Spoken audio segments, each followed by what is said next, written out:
Banyak hal gak ku pahami dalam masa menjelang, tapi terang bagiku ini tangan Tuhan yang pegang. Ya Allah yang maha baik. Lagu kami tadi sekaligus merupakan sebuah kredo pengakuan iman kami bahwa matahari surya akan lenyap, tetapi terang bagi hidup kami adalah Tuhan. Karena Yesus hidup dan hidup Yesus adalah terang manusia. Dan terang itu telah bercahaya di dalam kegelapan. Dan kami percaya kegelapan itu tidak akan menguasai. Saat ini kami mau mendengar Tuhan berkata-kata, bersabda kepada kami di penghujung tahun ini. Kiranya Engkau berbicara melalui hamba-Mu yang penuh dengan kelemahan, tidak ada apa-apanya dan dosa. Tapi oleh kuasa Roh Kudus, kiranya Tuhan berikan otoritas bagi hamba untuk menyampaikan isi hati Tuhan. Tetapi Tuhan berkati juga setiap pribadi yang ada di tempat ini, supaya mereka boleh eager, mereka boleh fokus dan untuk mendengar suara Tuhan. Dalam nama Yesus kami siap untuk mendengarkan firman Tuhan. Haleluya, amin. Shalom, silakan duduk Bapak Ibu Saudara sekalian.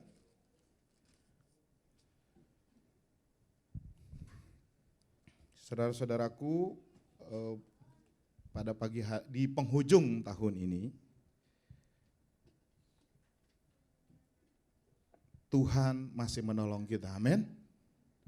Dan itulah yang akan kita renungkan hari ini. Ebenezer, sampai di sini Tuhan menolong kita.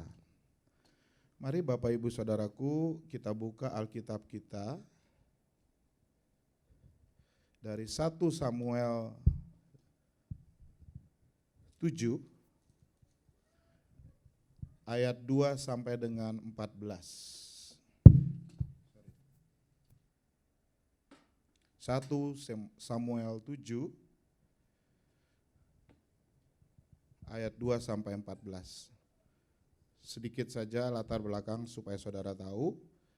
Perikop yang kita baca ini kejadiannya adalah bangsa Israel belum dipimpin oleh raja, tetapi mereka dipimpin oleh hakim-hakim.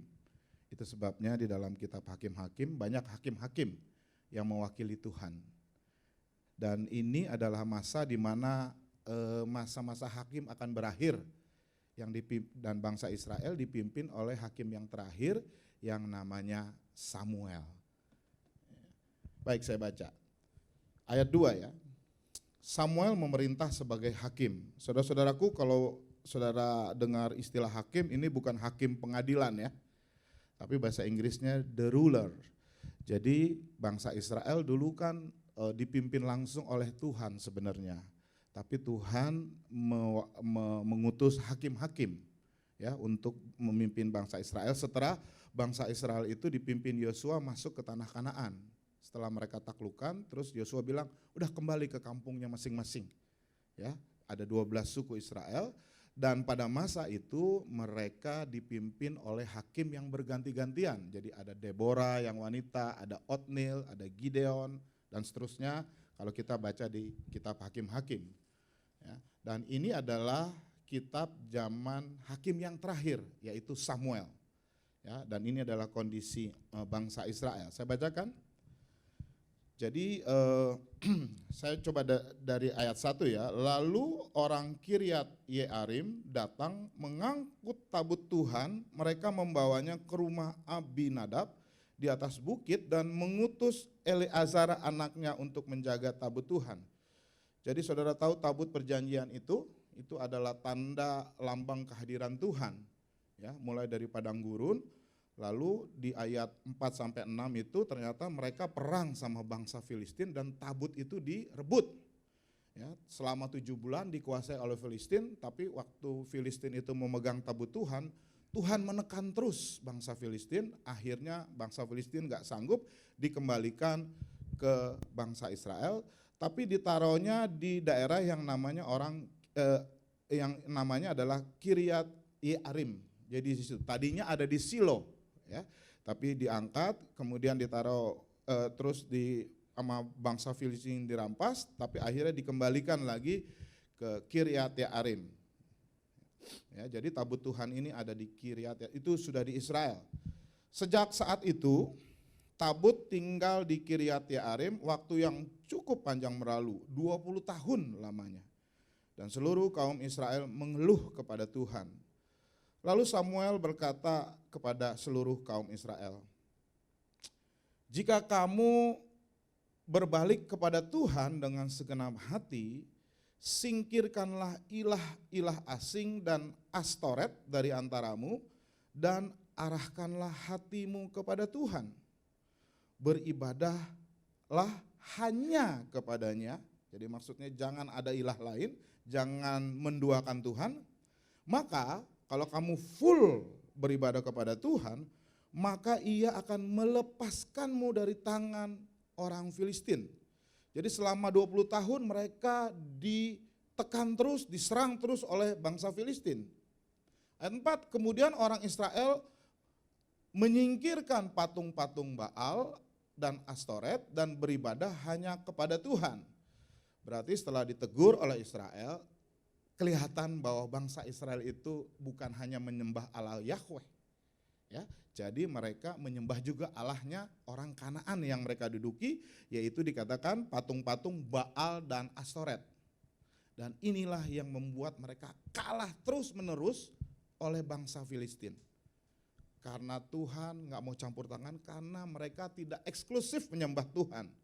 Mereka juga menyembah patung Baal dan Astoret. Baal dan Astoret ini adalah dewa Baal. Baal itu dianggap laki-laki, Astoret itu adalah perempuan. Ini adalah dewa-dewi kesuburan.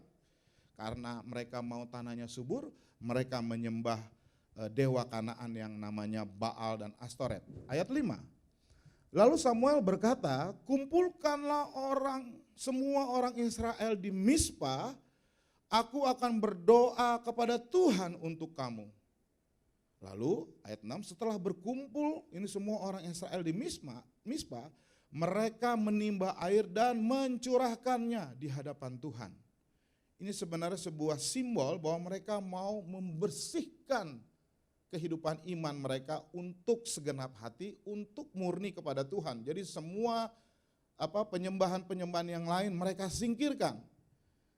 Dan selain mereka mencuci jiwa mereka yang dilambangkan dengan mereka menimba air, mencurahkannya, dikatakan mereka di sana berpuasa pada hari itu. Jadi mereka berpuasa dan berkata, apa kata mereka? "Kami telah berdosa kepada Tuhan." Dan di sini Samuel memerintah sebagai hakim atas orang Israel di Mizpah. Jadi dia fokus di Mizpah, tapi dia menjadi hakim, the ruler untuk seluruh Israel. Ayat 7, ketika orang Filistin mendengar bahwa orang Israel telah berkumpul di Mizpah, raja-raja kota orang Filistin maju menyerang Israel. Memang Israel ini sudah lama, lebih dari 20 tahun, menjadi bulan-bulanan orang Filistin. Makanya bangsa Israel itu takut. Ya. Dan mereka selalu mengalami kekalahan. Nanti kita lihat saudara-saudara. Dan orang Israel mendengar hal itu menjadi takut terhadap orang Filistin. Saudara-saudaraku, mereka sudah 2 kali kalah. Ya. Kekalahan yang kedua bukan hanya kalah, imam mereka mati. Ya.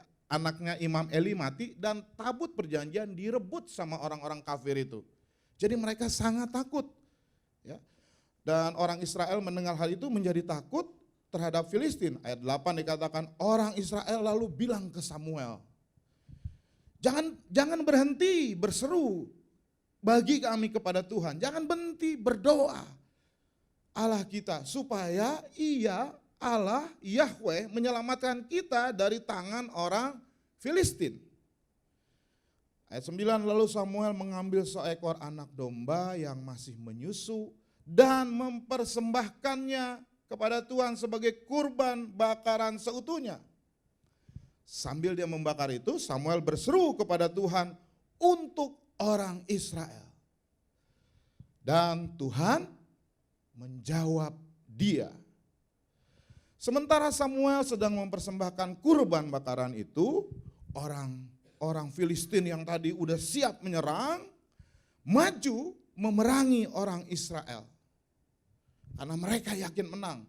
Karena lebih dari 20 tahun Israel selalu dikalahkan, banyak tentaranya yang gugur. Ya. Tetapi saudara-saudaraku, hari itu Tuhan mengguntur dengan bunyi yang dahsyat atas orang Filistin dan mengacaukan mereka. Dan dikatakan mereka terpukul kalah di hadapan orang Israel. Baru kali ini bangsa Filistin kalah atas Israel. Dan bangsa Israel nggak ngapa-ngapain kalau selalu baca. Begitu diserang, Tuhan itu seperti membuat satu bunyi ledakan yang dahsyat sekali, mungkin seperti bom, sehingga memekakkan telinga, dan orang Filistin itu kacau, dan akhirnya mereka kalah. Lalu kalahnya orang Israel belum menyerang, baru di ayat 11 orang Israel itu menyerang. Berarti yang mengalahkan mereka orang Israel apa Tuhan? Tuhan cuma ngeluarin suaranya aja. Hei Benny gitu. Misalnya ya. Tapi bangsa Filistin udah kacau dan kucar-kacir. Baru ayat 11 orang Israel keluar dari Mispa, mengejar orang Filistin dan memukul mereka kalah sampai melampaui Betkar. Kemudian ayat 12, setelah mereka menang, Samuel mengambil sebuah batu dan menempatkannya di antara Mispa dan Yezana, dan ia menamainya Ebenezer. Katanya, sampai di sini Tuhan telah menolong kita. Saudara-saudara yang dikasihi Tuhan, kalau kita lihat dari 1 Samuel 4, latar belakangnya dulu ya. Ya, ini dalam zaman hakim-hakim, misalnya di 1 Samuel 4 ayat 1. Ketika tadi ayat 12 dibilang mereka mendirikan batu dan menamakannya Ebenezer, kenapa? Karena mereka menang, tetapi sesungguhnya 20 tahun yang lalu di tempat itu mereka perang kepada bangsa yang sama tapi kalah. Ya, dilihat, boleh dibuka ya, bisa konsen sebentar.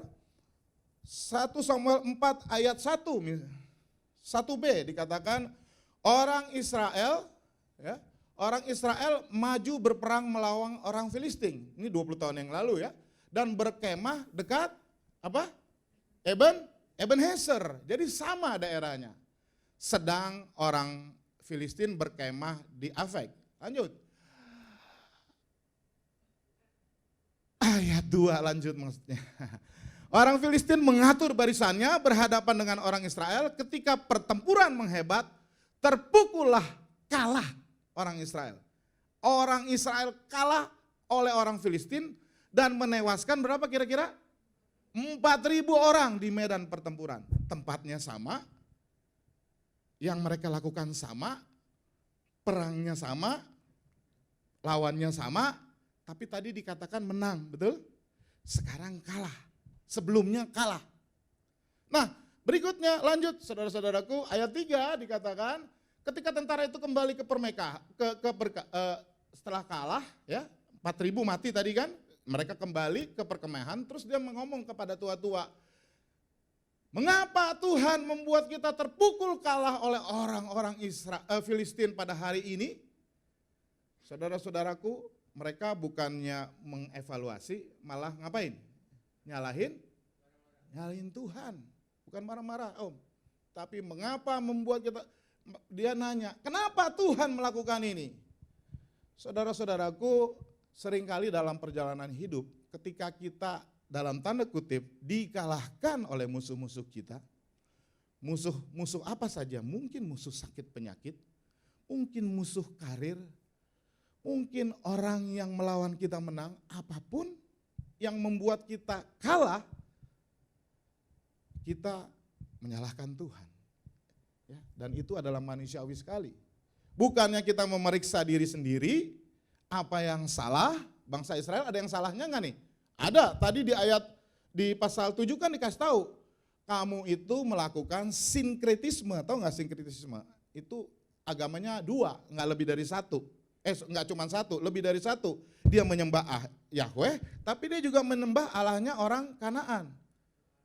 Baal, Asitoret, ya, mereka sembah, gitu loh. Mereka nggak sadar kesalahannya, tetapi justru menyalahkan Tuhan. Dia katakan, mengapa Tuhan membuat kita terpukul? Betapa sering kita juga seperti itu. Ketika kita mengalami sesuatu yang tidak mengenakan, membuat kita terpuruk dan terpuruk sampai titik nadir.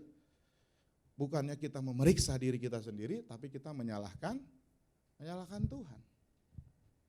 Ya, lanjut, dia katakan, marilah kita, ayat 4, boleh lanjut, mengambil dari Silo. Nah tadinya kan di Silo tabut itu, tabut perjanjian, tahu ya, Ark the Covenant, ya, yang dipikul itu adalah lambang kehadiran Tuhan. Tempat kakinya Tuhan, dalam tanda kutip nempel di situ.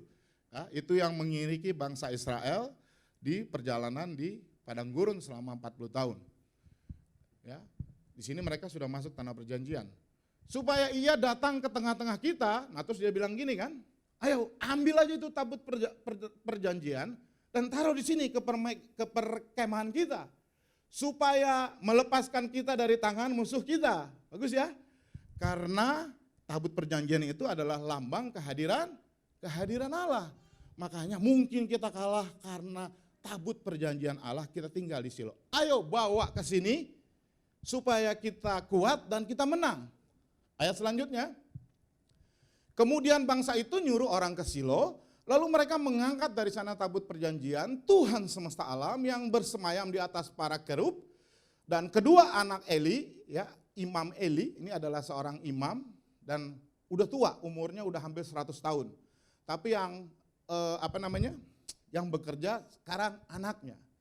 Jadi Imam Eli ini politik dinasti ya. Dia imam bangsa Israel, tapi anaknya yang namanya Hofni dan Pinehas itu jadi pengganti dia. Berarti politik dinasti tidak selalu buruk, betul ya?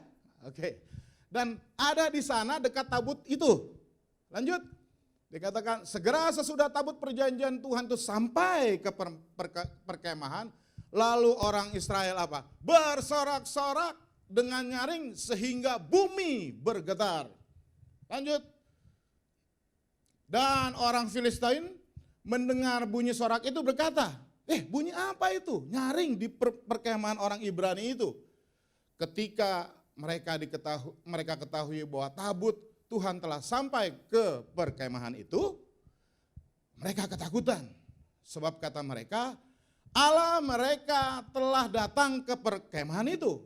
Dan mereka berkata, orang Filistin dibilang, celakalah kita. Sebab seperti itu belum pernah terjadi terdahulu. Jadi mereka takut. Ketika mereka dengar tabut Allah itu ada di perkemahan orang Israel. Ayat 8. Celakalah kita, siapa yang akan menolong kita dari tangan Allah yang maha dahsyat ini? Saudara perhatikan di sini ya. Ini adalah bangsa yang tidak mengenal Allah. Tetapi mereka memberikan pengakuan iman, benar? Allahnya orang Israel itu luar biasa. Ini ironis. Di saat bangsa Israel tidak percaya sepenuhnya kepada Allah Yahweh, bahkan mereka menyembah Baal dan Astoret, tetapi apa yang dilakukan oleh bangsa Filistin? Mereka melakukan pengakuan iman. Ya, ini adalah Allah Yahweh yang maha dahsyat. Ini kan yang udah menghajar orang Mesir. Jadi mereka tahu ceritanya bangsa Israel keluar dari tanah Mesir. Dan dia tahu berbagai tulah. Ada berapa tulah yang menimpa bangsa Israel? Bangsa Filistin? Ada berapa tulah? Waktu mereka keluar dari Mesir, masa lupa? Ada 20 takut dijebak ya. Ada 10 kan? Tulah 10 itu yang penting, yaitu anak domba. Dan itu adalah menggambarkan Yesus Kristus. Ya, di padang gurun, lanjut. Tapi mereka tetap semangat. Dia bilang sama tentara, kuatkanlah hatimu dan berlakulah seperti laki-laki, hai orang Filistin, supaya kamu jangan jadi budak orang Ibrani itu. Jadi mereka sangat termotivasi, daripada gue ntar jadi budak, pasti tersiksa seperti waktu bangsa Israel jadi budaknya Mesir. Ya kan, seperti mereka dahulu jadi budakmu. Berlakulah seperti laki-laki, artinya semangat dan berperanglah. Jadi di satu sisi mereka mengakui Allah Yahweh, Allahnya Israel yang dahsyat, tetapi mereka juga percaya diri. Karena mereka kan udah menang kemarin ya, 4.000 tentara Israel mati. Lanjut, lalu peranglah orang Filistin. Dan lihat, orang Israel menang gak? Sehingga orang Israel, apa dikatakan? Terpukul kalah. Mereka terbirit-birit, amatlah besar kekalahannya, dan gugurnya berapa? Berapa orang? Orang Israel yang mati? 3? Waduh, gimana nih? Udah ada tabut perjanjian Tuhan, sebelum ada tabut perjanjian, mereka perang, berapa orang yang mati? Berapa? 4.000. Akhirnya sekarang ada tabut perjanjian, perang lawan Filistin. Berapa orang yang mati? Mana lebih banyak? Kok bisa ya? Kenapa Om? Hah? Nggak percaya. Mereka percaya. Tapi mereka percayanya sama siapa? Sama tabut perjanjian daripada mereka percaya kepada Allah yang Maha Tinggi. Ngerti ya? Sering kali kita orang Kristen seperti itu. Kita lebih percaya kepada gembalanya, pendetanya, apalagi kalau sudah kondang, daripada kepada Tuhan Yesus sendiri. Betul nggak? Kita lebih percaya kepada cairan yang namanya minyak. Ini kan sama ya, benda-benda ya, artefak-artefak yang dipercaya. Daripada pada kuasa Allah. Sehingga ketika minyak itu didoakan, dibagi-bagikan, orang rebut-rebutan.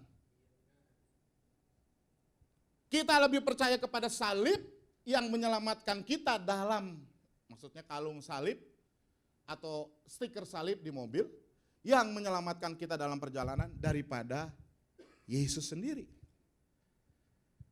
Seringkali kita terjebak pada masalah ini. Kita memberhalakan benda-benda yang menurut kita punya pesona magis. Hati-hati saudara-saudara. Saudara bisa kalah lebih besar. Itu semua tidak ada salahnya sebagai sebuah simbol. Tetapi jangan iman kita taruh di situ. Saya dulu punya manajer, saya dulu kan punya restoran ya, manajer.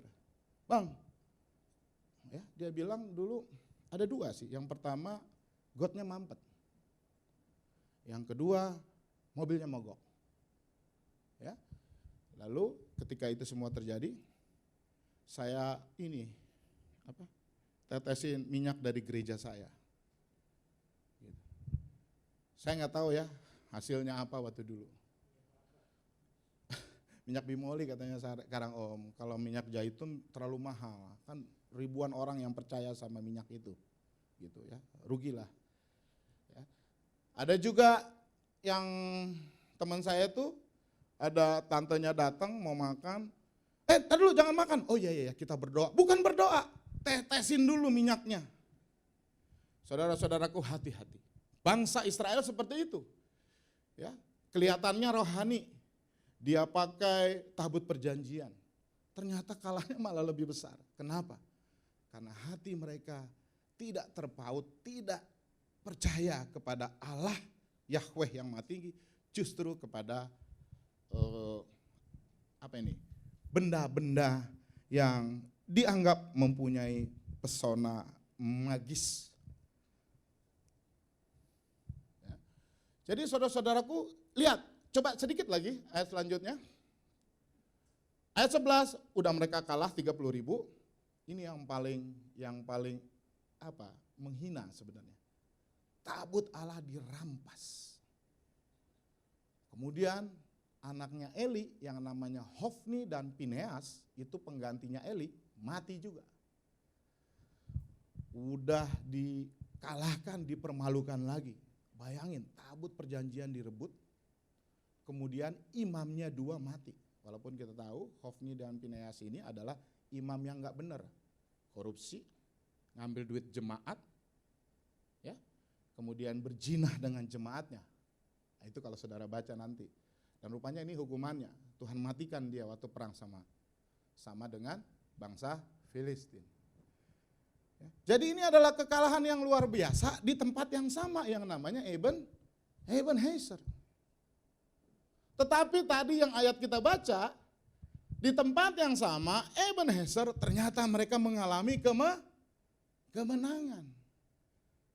Saudara-saudaraku, apa hubungannya dengan kita nih sekarang ya? Saya langsung aja ya. Tapi cerita ini kan harus ada yang penting ya, ada yang bisa kita ambilkan dari cerita itu. Ya. Bahwa sekarang begitu mereka menang, Samuel ambil batu, lalu ditaruh di antara Mispa dengan Yezena, lalu dia mengatakan, Ebenezer, sampai saat ini Tuhan menolong kita. Ebenezer sendiri artinya batu pertolongan.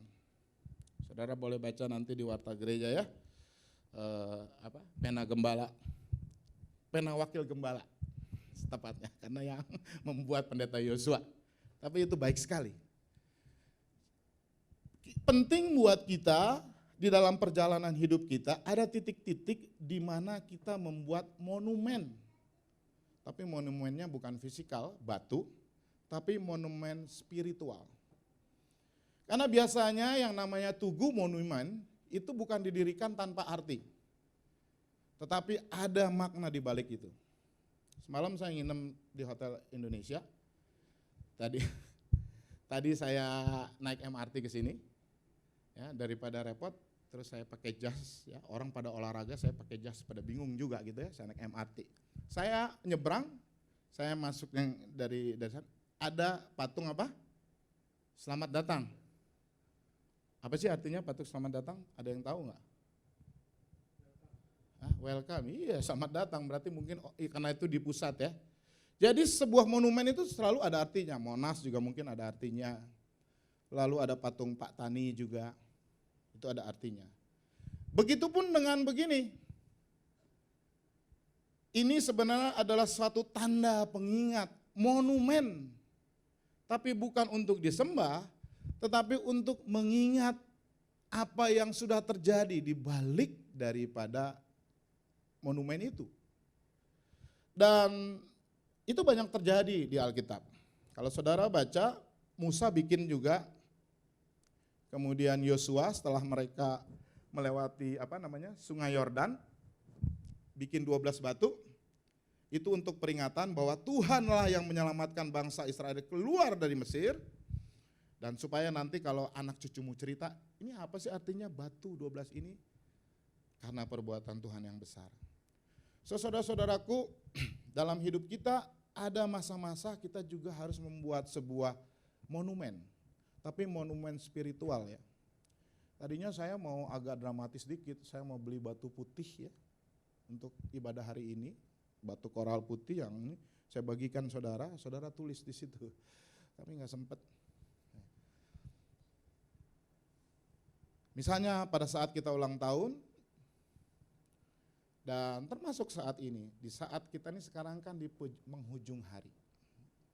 Saya mengajak saudara-saudaraku coba buat monumen hari ini. Monumen spiritual. Ya. Kayaknya dalam bentuk apa? Ya hari ini apa saja yang akan kau lakukan. Kalau kita orang Batak, pada hari tanggal 31 malam sebelum jam 12, kita biasanya berkumpul, berdoa, beribadah, dan berbicara. Betul ya? Dan berbicara itu biasanya kita minta maaf sama opung kita, mama orang tua, ataupun dengan juga kakak atau adik. Dan itu adalah satu contoh monumen. Ya. Dan kita juga mengingat bahwa sepanjang 2023 begitu baik penyertaan Tuhan. Mungkin pagi ini juga, biarlah pagi ini, ibadah hari ini boleh menjadi sebuah momen, sebuah monumen spiritual bagi kita. Saya mengajak saudara untuk berpikir, untuk merenungkan selama 2023, kira-kira ada enggak kesalahan bangsa Israel yang ada di 1 Samuel 4-7 ini, yang sebenarnya di dalam konteks dunia modern ini kita melakukannya. Contohnya satu tadi dengan barang-barang magis. Itu kalau ada ya minta ampun sama Tuhan. Kasih karunia Tuhan itu cukup besar. Atau mungkin satu hal lagi, mungkin kita melakukan juga pemberhalaan. Pemberhalaan bukan berarti saudara menyembah patung, tidak harus gitu. Idolatry, bahasa Inggrisnya berhala kan idolatry ya. Ada kata idol. Indonesian idol, American idol. Ya, idol artinya idola. Pemberhalaan artinya sebenarnya lebih luas. Ketika ada dalam hidupmu yang engkau idolakan, yang engkau berhalakan, sembah lebih dari Tuhan, sebenarnya kita sudah melakukan idolatry. Amin. Disadari atau tidak disadari, saudara terima atau tidak, sebenarnya saudara sudah melakukan pemberhalaan, menduakan Tuhan seperti bangsa Israel. Kita bisa saja seperti bangsa Israel, denial. Enggak, saya kan nyembah Tuhan. Ya lihat aja akibatnya. Akibatnya lu malah kalah tuh. Pertama kalah 4.000, kedua 30.000. Karena engkau menyembah Allah lain. Allah lain apa? Bisa jadi karena pekerjaan kita. Bisa jadi karena keluarga kita. Wah ekstrim banget nih keluarga kita. Tapi Yesus kan bilang begitu. Kalau kau mengikut aku, engkau harus meninggalkan ibu bapamu. Walaupun artinya tidak secara harafiah. Tapi ketika kita menomorduakan Allah dan menomorsatukan yang lain dalam hidup kita, uang, pekerjaan, kekuasaan, nama besar, dan lain sebagainya, sebenarnya kita sudah menyembah berhala. Ada amin? Om Beni doang yang mengaku. Kita evaluasi. Yang pertama, adakah kita percaya kepada benda-benda? Kedua, kita juga melakukan berhala. Lalu bangsa Israel juga ada lagi kesalahannya, apa lagi? Mereka kalah karena mereka mengandalkan kekuatan sendiri. Ada di dalam 1 Samuel 4 mereka mau perang berdoa kepada Tuhan? Nggak ada, perang-perang aja. Adakah masa sulit di tahun 2023 ini yang kita nggak percaya, yang kita selalu mengandalkan kekuatan diri kita sendiri? Bahkan mungkin paling jauh mengandalkan kekuatan orang. Kita cari orang yang pangkatnya lebih tinggi, atau duitnya lebih banyak, atau lebih rohani, pendeta, supaya kita bisa keluar dari masalah kita. Tapi kita nggak pernah berdoa dengan iman, Tuhan akan menolong saya. Tuhan akan memberi saya pekerjaan. Tuhan akan menyembuhkan saya. Nggak pernah. Tapi kita mengandalkan medis walaupun itu tidak salah. Dan itu yang membuat bangsa Israel kalah. Ketika dia tidak datang kepada Tuhan di dalam doa. Kalau misalnya udah 3 nih ya, 3 kesalahan ini pernah kita lakukan, ya akuilah itu dan di hadapan Tuhan.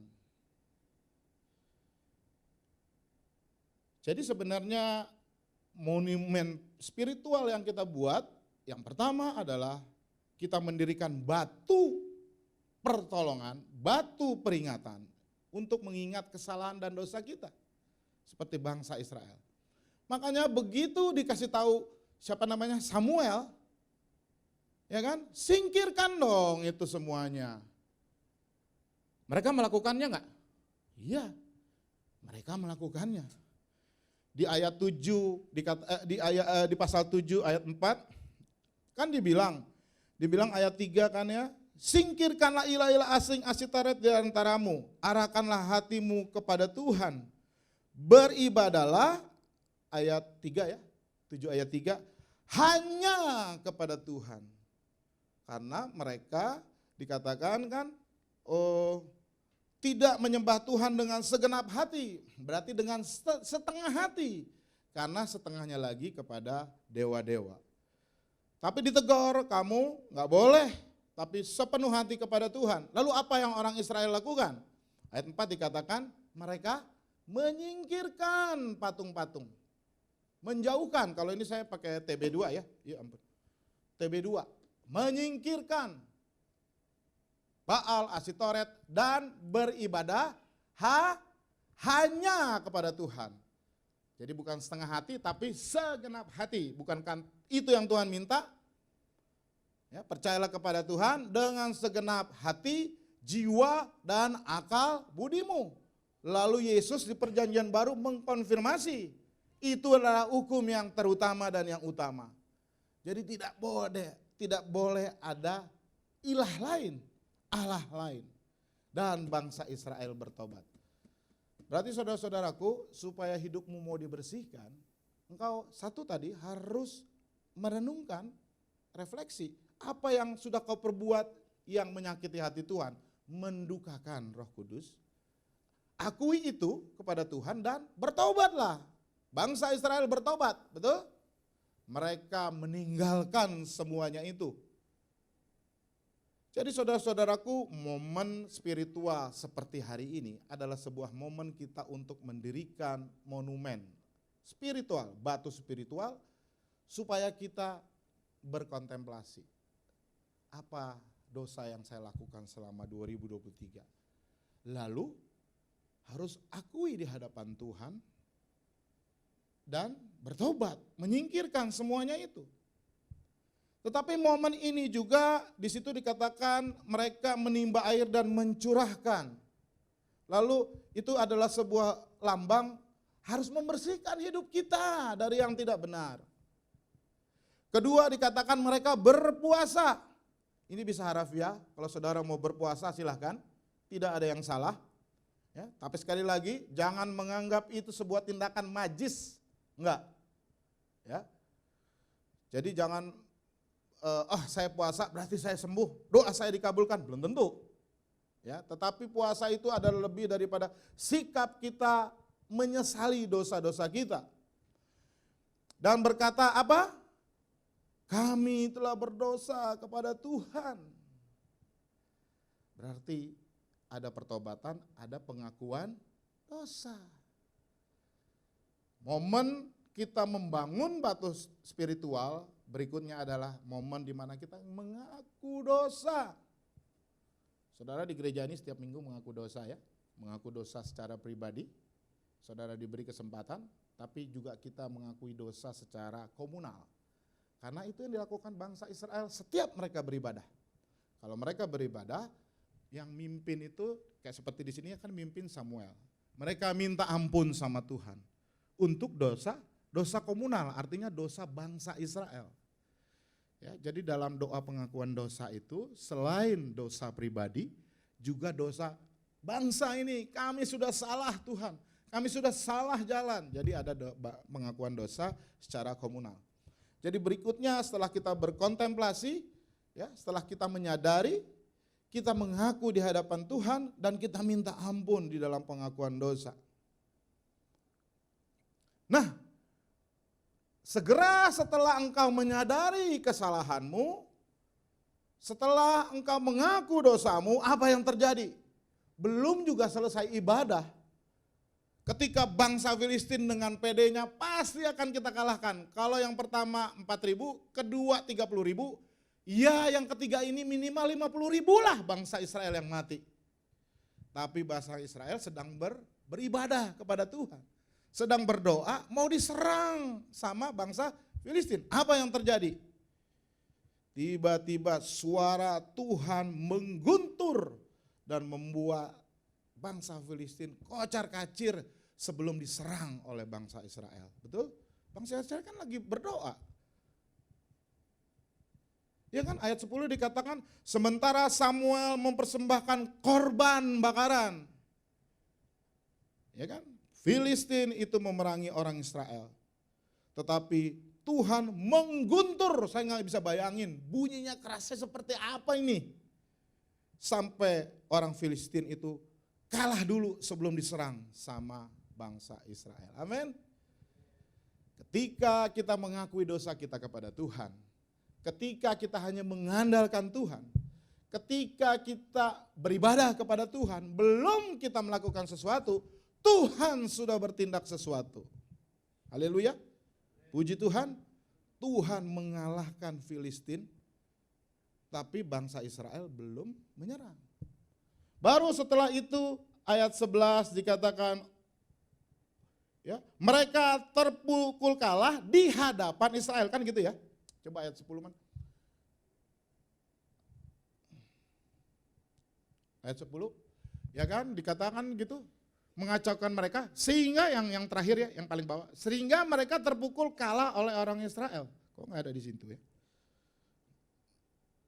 Oke, kalau di terjemahan baru 2, bahasanya adalah sehingga mereka terpukul kalah bukan oleh orang Israel, kata-katanya, tetapi di hadapan Israel.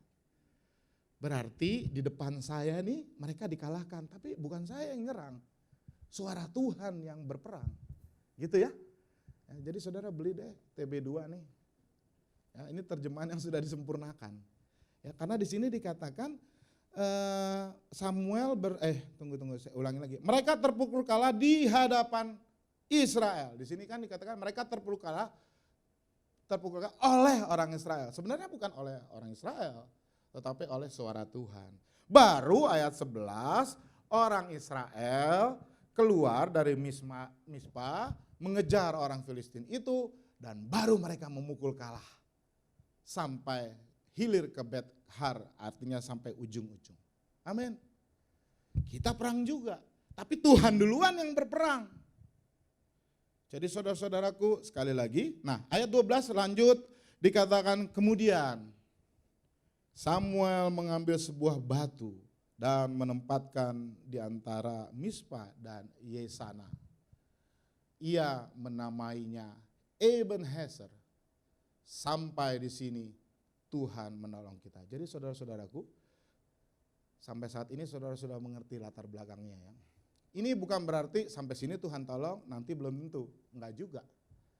Karena memang diceritakan di ayat berikutnya bahwa sejak saat itu, sebelumnya kan 20 tahun, bahkan sebelumnya bangsa Filistin kan mengintimidasi terus kan, makanya mereka ketakutan bangsa Israel.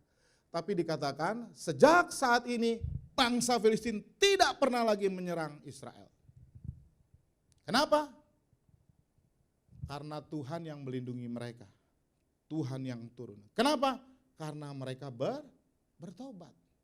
Saudaraku, hari ini mari kita, ini adalah tanggal 31. Satu hal lagi yang mereka lakukan, mereka akan mempersembahkan korban. Betul ya? Jadi dalam ibadah itu kan ada apa? Ada pengakuan dosa, ada pertobatan, tapi ada juga mempersembahkan korban. Saudara-saudaraku, hari ini adalah hari terakhir. Kalau saudara pasti merasa perjalanan hidup saudara selama 2023 tahun ini dahsyat penyertaan Tuhan dan saudara bersyukur. Walaupun bukan berarti semua baik-baik saja, semua mulus-mulus saja. Tetapi ketika saya merasa, udah deh saya nggak sanggup, ternyata Tuhan tolong. Ketika saya merasa, udah dah sakit gua nggak akan sembuh, ternyata sembuh. Itu adalah penyertaan Tuhan, walaupun untuk menuju ke situ penuh perjuangan. Dan kalau saudara mau bersyukur, mempersembahkan korban, dan itu adalah bagian dari ibadah bangsa Israel di waktu Ebenezer ini, saudaraku, di depan saudara nanti ada amplop 2. Yang satu warna coklat atau merah itu kolekte, yang hitam bagi saudara yang mau masukkanlah sebagai persembahan syukur akhir tahun. Saudara bisa masukkan hari ini atau saudara persiapkan di rumah, minggu depan saudara masukkan amplop yang hitam itu atau amplop yang saudara siapkan dari rumah untuk melakukan persembahan akhir tahun. Dan pada momen mendirikan batu ini, yang dia lakukan, yang bangsa Israel lakukan adalah memotong anak lembu, mempersembahkan korban. So, saudara-saudaraku, sekali lagi, hari ini dan mungkin dimulai dari pagi ini, mari kita membuat batu, mendirikan batu spiritual. Untuk apa? Untuk berkontemplasi, mengingat kehidupan kita, mana yang berkenan dan mana yang tidak. Aku itu di hadapan Tuhan, bertobatlah. Dan saudara-saudaraku, kita juga adalah satu momen untuk mengingat kebaikan Tuhan yang luar biasa. Ya. Jangan bangsa lain dong yang mengakui Allah kita. Ini kan bangsa Filistin yang bilang Allahnya tuh dahsyat loh. Itu benar-benar mereka beriman loh. Kalau mereka nggak beriman, mereka nggak takut, betul? Mereka takut. Kenapa? Karena mereka beriman kepada Allahnya orang Israel. Zaman sekarang jangan sampai orang yang bukan non-Kristen lebih beriman kepada kita. Dan itu banyak ya? Banyak loh. Orang yang menyanyi lagu apa? Bagi Tuhan tak ada yang mustahil. Terus kemarin ada istri dari polisi, dia berjilbab gitu ya. Tapi dia masuk ke gereja, dia nyanyi lagu, saya nggak tahu lagu apa ya. Saya lihatnya di TikTok. Ya. Orang-orang yang tidak percaya Yesus, tapi mereka punya iman kepada Yesus. Luar biasa. Sementara kita, Natal aja nggak mau menghadirkan Yesus, benar nggak? Ya kan? Natal itu kita seperti ini, petugas penginapan di 2000 tahun yang lalu. Nggak ada tempat buat kamu. Tapi kita mau merayakan Natal, sehingga Natal kita hanya dengan tukar kado, nyanyi-nyanyi, ya kan, makan kue, tapi tidak pernah bicara tentang Yesus yang hadir. Gitu. Tetapi orang-orang non-muslim, orang-orang di luar kita ternyata beriman kepada Tuhan. Maka saudara-saudaraku, penting buat kita orang yang percaya juga harus menebarkan iman kita. Dan yang terakhir saudara-saudaraku, ini adalah untuk mengingatkan kita bahwa yang namanya gunung batu itu adalah sebuah gambaran yang sangat banyak di Alkitab yang menceritakan bahwa itu adalah Allah. Berarti sekarang adalah momen kita mendirikan batu spiritual untuk mengingat bahwa Allah itu gunung batu kita. Amin. Ya, batu karang kita. Bahwa Ebenezer kita adalah Yesus Kristus. Batu penolong kita adalah Yesus Kristus. Dan saya percaya Ebenezer ini adalah sebuah tipologi dari Yesus Kristus. Allah yang dimetaforakan sebagai batu itu banyak sekali di dalam Alkitab.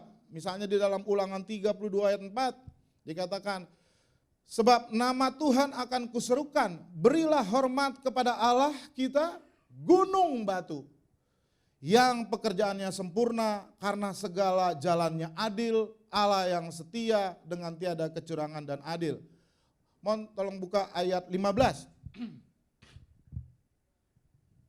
Dikatakan ayat 15, 32 ayat 15. Ini gambaran gunung batu ya. Ulangan 32 ayat 15 dikatakan, lalu menjadi gemuklah Yesyurun dan menendang ke belakang, bertambah gemuk engkau, gendut dan tambun. Saya jadi tersinggung. Dan ia meninggalkan Allah yang telah menjadikan dia, ia memandang rendah gunung batu keselamatannya. Ayat 18, coba di ayat 18, gunung batu yang memperanakan engkau telah kau lalaikan. Jadi ini gambaran orang yang melalaikan Allah. Dan Allah di situ digambarkan sebagai gunung batu. Ya. Misalnya lagi 2 Samuel 23 ayat 3. 2 Samuel 23 ayat 3. Dikatakan berfirmanlah Allah Israel. 2 Samuel 23 ayat 3. Ya, gunung batu Israel berkata kepadaku, apabila seorang memerintah manusia dengan adil, memerintahlah dengan takut akan Allah. Gunung Israel di sini maksudnya adalah Allah. Tetapi di dalam perjanjian baru juga digambarkan seperti itu. Ya, coba Mon, tolong dibaca 1 Korintus 10 ayat 1 sampai 4. 1 Korintus 10 ayat 1 sampai 4. Aku mau supaya kamu mengetahui saudara-saudara bahwa nenek moyang kita, orang Israel, ini Paulus yang ngomong, semua berada di bawah perlindungan awan, ya, tiang awan, dan bahwa mereka semua telah melintasi laut. Untuk menjadi pengikut Musa, mereka semua telah dibaptis dalam awan dan dalam laut. Mereka semua akan makan rohani yang sama, ayat 4. Dan mereka semua minum minuman rohani yang sama, sebab mereka minum dari batu karang rohani yang mengikut mereka. Dan batu karang itu ialah Kristus. Jadi hari ini di saat kita mendirikan batu pertolongan, Ebenezer, sekaligus juga kita mengakui bahwa Ebenezer kita adalah Yesus Kristus. Dia adalah batu yang teguh yang menguatkan kita. Dia yang sudah menyelamatkan kita. Saya ingat sebuah lagu, ini lagu lama. Mas Fani aja tolong bantu saya, siapa tahu. Mungkin saudara tahu lagu ini. Dan ini adalah lagu pengakuan iman. Memang kalau lagu-lagu himne itu kadang-kadang isinya itu dalam banget ya. Di mana? Saudara kalau tahu boleh deh. Batu karang yang teguh, Engkau perlindunganku, karena dosaku berat dan kuasanya mendesak. Oh, bersihkan diriku oleh darah kudus-Mu. Yang kedua,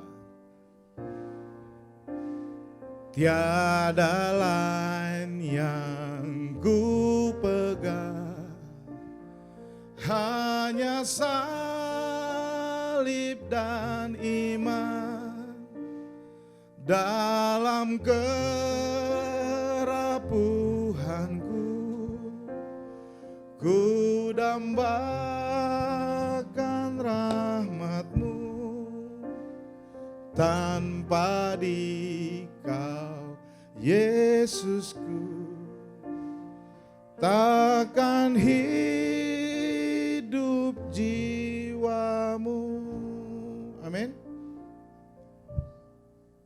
Jadi yang terakhir, ketika hari ini kita membangun, mendirikan batu spiritual, momen di mana kita merenung, dan salah satunya adalah kita mengingat batu karang kita, yaitu Yesus Kristus. Saya nggak tahu di sisa waktu nanti apa yang akan saudara lakukan. Tapi saya sangat menyarankan saudara-saudaraku, saya undang untuk pemusik yang lain boleh masuk. Untuk saudara bersama keluarga hari ini kapan saja menempatkan batu Ebenezer dan mengatakan, sampai di sini Tuhan menolong saya. Tuhanlah yang telah bekerja. Bagi Tuhanlah kemuliaan atas perbuatan-perbuatan besar yang sudah Dia lakukan dalam hidup saya dan hidup keluarga saya.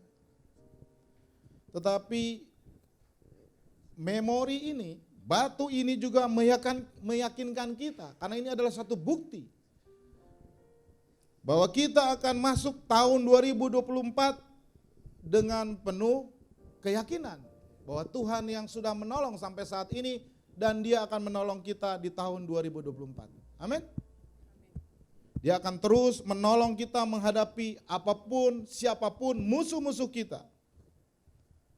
Asal saja kita mencari Dia, full dedikasi kepada Dia, tidak kepada yang lain, mengandalkan Dia, mentaati semua perintahnya, membiarkan Dia campur tangan di dalam setiap peperangan hidup kita, dan juga datang kepada Dia di dalam doa.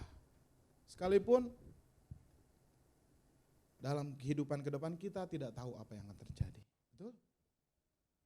Banyak hal tak ku pahami dalam masa menjelang, tapi terang bagiku ini tangan Tuhan yang pegang. Mari kita nyanyikan lagu ini dari awal sebagai pengakuan iman kita. Saya undang untuk kita bangkit berdiri. Katakan, tak ku tahu kan hari esok. Tak ku tahu kan hari esok, namun langkahku tetap bukan surya ku harapkan, karena surya kan lenyap.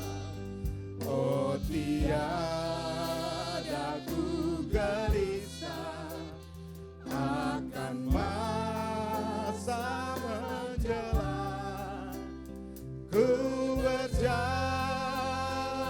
serta Yesus, maka hatiku banyak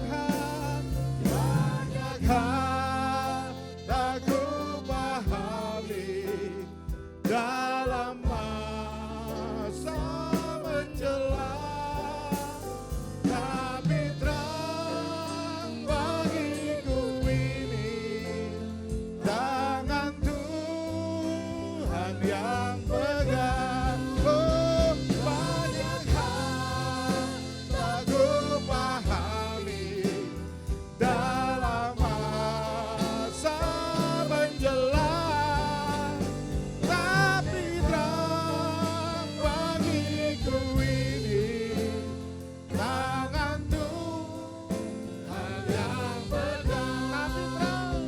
Tapi terang bagiku ini tangan Tuhan yang. Sekali lagi dengan iman. Tapi terang bagiku ini tangan Tuhan yang pegang. Beri sorak-sorai dan kemuliaan bagi Tuhan. Bapa dalam surga, terima kasih hari ini Engkau mengingatkan bahwa Engkau tidak ingin kami mendua hati, bahwa Engkau tidak ingin kami untuk mengandalkan kekuatan kami sendiri ataupun kekuatan manusia. Tetapi Engkau Allah yang siap untuk menolong kami, bahkan ketika kami belum bertindak apa-apa.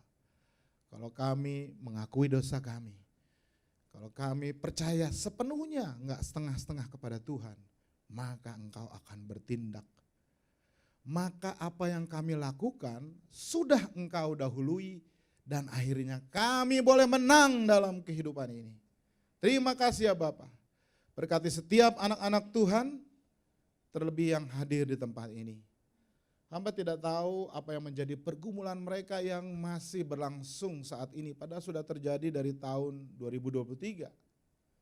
Tapi ajar kami untuk tidak mengandalkan kekuatan kami sendiri. Ajar kami, tarik kami Tuhan datang kepada Tuhan di dalam doa, di dalam pencarian akan kehendak-Mu melalui firman Tuhan yang selalu kami baca dan renungkan.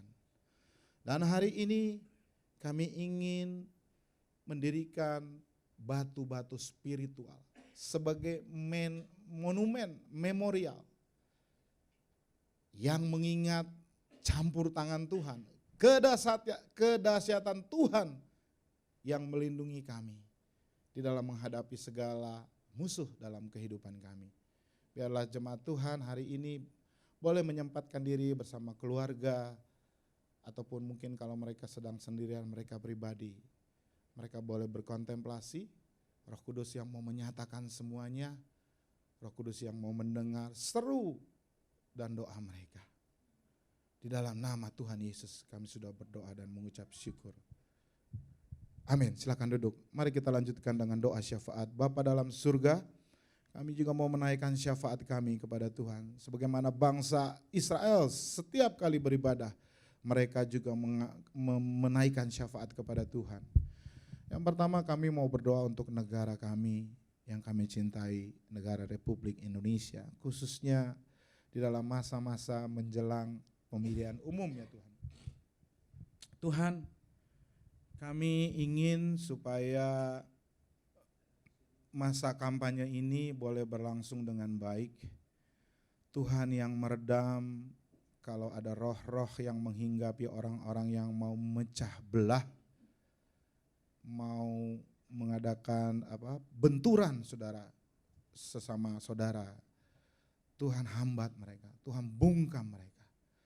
Tapi biarlah di dalam diri setiap warga negara untuk tetap mengutamakan persatuan sesuai dengan sila yang ketiga. Tetap bersaing dengan damai walaupun beda pilihan. Berkati pemerintah ya Tuhan. Berkati juga KPU dan Bawaslu, berkati juga semua 3 orang kontestan, Capres dan Bawapres. Dan Tuhan, kami mohon permohonan khusus kalau boleh pemilu ini hanya 1 putaran, siapapun yang menang. Karena kami ingin semuanya boleh cepat berlalu, tidak ada gontok-gontokan, tidak ada masa ketidakpastian yang harus lebih panjang lagi Tuhan, sampai bulan Juni lagi. Dan juga kami boleh menghemat biaya yang besar ya Tuhan. Ya, sekitar 17 triliun yang mungkin bisa digunakan kepada rakyat. Sehingga kami mohon siapapun pemenangnya, kiranya Tuhan mengizinkan pemilu ini hanya 1 putaran. Bapa dalam surga, berkati juga kota kami, kota Jakarta, berkati pejabat gubernur Bapak Heru di dalam membangun dan memimpin negara ini. Berkati juga gereja kami ya Tuhan, Tuhan terus meneguhkan visi dan misi yang sudah Kau taruh bagi gereja kami. Roh Kudus pimpin kami dan beri kami semangat dan roh yang menyala-nyala melalui gereja ini, baik itu kepada hamba dan juga kepada pendeta Yosua Jab dan pendeta Horasiaan sebagai gembala di tempat ini, dan juga para majelis dan pengurus, supaya tahun depan kami boleh semangat lagi, terutama untuk menuai jiwa-jiwa ya Bapak, dan mengencourage jemaat untuk menjadi terang di luar sana dimanapun Kau tempatkan, sehingga mereka boleh datang ke tempat ini dengan membawa jiwa-jiwa baru yang rindu untuk menyembah Tuhan, diselamatkan oleh Tuhan, sehingga jemaat gereja ini boleh bertumbuh baik secara kualitas maupun secara kuantitas. Untuk kelangsungan operasional dari gereja ini kami percaya Tuhan semua sudah menyediakannya. Terima kasih ya Bapak, sekali lagi kami bersyukur hari ini kami boleh memasuki hari yang terakhir di tahun 2023. Dan Ebenezer, sampai saat ini Tuhan menolong kami. Dan kami percaya Ebenezer kami, batu pertolongan kami, batu karang yang teguh, Yesus Kristus juga yang akan mengokohkan, menopang kami dalam melanjutkan perjalanan hidup kami, terutama perjalanan iman kami di tahun 2024 yang sebentar akan datang ya Bapak. Berkati setiap anak-anak Tuhan, baik itu bersama keluarga, keluarga besar ataupun keluarga inti yang hari ini akan menutup tahun, biarlah ketika mereka tutup tahun itu juga menjadi sebuah momen bagi mereka untuk membangun monumen spiritual di tengah-tengah keluarga mereka. Merenungkan dan mengucap syukur atas perbuatan Tuhan yang besar atas kehidupan mereka di tahun 2023 dan juga dengan iman melangkah di tahun 2024. Kami juga berdoa untuk mereka yang dalam keadaan sakit. Kami mohon belas kasihan dan kasih karunia Tuhan yang memberkati proses pengobatan, bahkan menyembuhkan mereka. Yaitu anak kami Hazel, saudara kami Bapak Iwan Hasan, Pak Deden Manorung, orang tua kami Ibu Barbara Thyssen, Ibu Linda Panggabean, dan juga rekan kami Ibu Sonya dan Ibu Tina Nasution. Dimanapun mereka berada, kami mohon kesembuhan bagi mereka. Kami juga berdoa untuk mereka yang berulang tahun, Pak Kenalango juga yang berulang tahun pada tanggal 25 Desember, biarlah hidupnya terus Tuhan topang. Kami juga berdoa untuk Om Beni, Tuhan berkati dia dengan kesehatan dan juga dengan keteguhan iman yang semakin kokoh dan bertambah kepada Yesus Kristus. Sehingga dia tidak mengeluh akan kesulitan yang dihadapi, tapi dia percaya Tuhan Yesus selalu menopang dia. Berkati juga keluarganya, Bawati, dan juga kedua anaknya, bahkan mantu dan cucunya, dimanapun mereka berada. Tuhan, kami mohon berkat Tuhan. Terima kasih Bapak yang baik, sesungguhnya masih banyak yang harus kami mohon kepada Tuhan. Tapi kami percaya sebelum kami bahkan memikirkannya, Tuhan tahu apa yang kami perlukan. Dan semuanya itu kami mohon hanya di dalam kehendak Tuhan saja yang jadi. Kami berdoa hanya di dalam nama Yesus Kristus, Tuhan dan Juru Selamat kami yang sudah mengajarkan kami berdoa. Bapa kami yang di surga, dikuduskanlah namamu, datanglah kerajaan-Mu, jadilah kehendak-Mu di bumi seperti di surga. Berikanlah kami pada hari ini makanan kami yang secukupnya. Dan ampunilah kami akan kesalahan kami, seperti kami juga mengampuni orang yang bersalah kepada kami. Dan jangan bawa kami ke dalam pencobaan, tetapi lepaskanlah kami daripada yang jahat, karena Engkau yang punya kerajaan dan kuasa dan kemuliaan sampai selama-lamanya. Amin.